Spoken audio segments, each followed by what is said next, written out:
This is your ideal gas law example. So we're going to need a P, V, an N, an R, and a T. So I start reading through the problem, and it says I have 1.0 liters.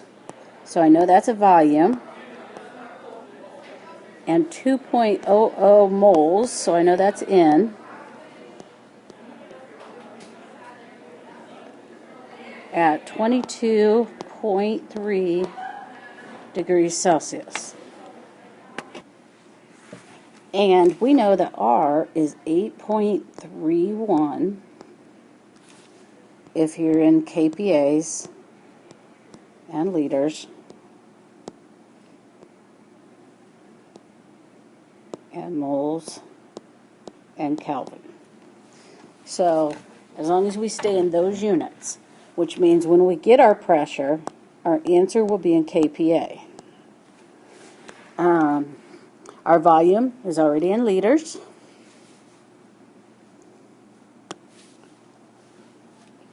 So this part is good.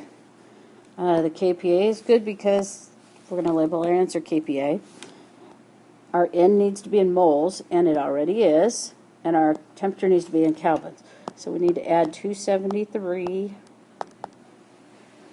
to get to kelvins. That's 295.3.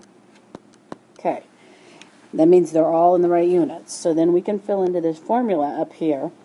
PV, so P is X, V is 1. So 1.0 times X equals N is 2.00 times R is 8.31 times T is 295.3. And then we just solve for X,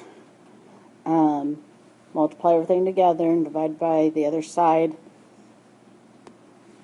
But the only thing with the X on the other side is 1.0, so that should just multiplying in this case would give us our answer. If it wasn't a 1.0, we would divide by that.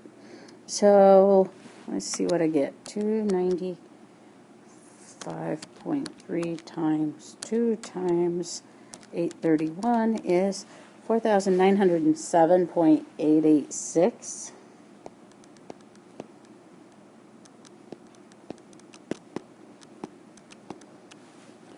Oh, that color's really bothering me. Okay, so we go back up to the typed part. The volume had 2 significant digits. The moles had 3. The temperature had 3.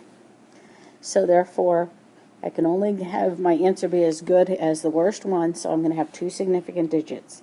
So either round to 4900 or 4.9 times 10 to the 3. And if we go back over here to what was with X, that would be kPAs. Which would be a lot of pressure. But that's our answer, one of those two. And that's how you do an ideal gas law. Remember that R is always, it's a constant, so it's always 8.31, assuming you're in kPa and liters, moles, and kelvins.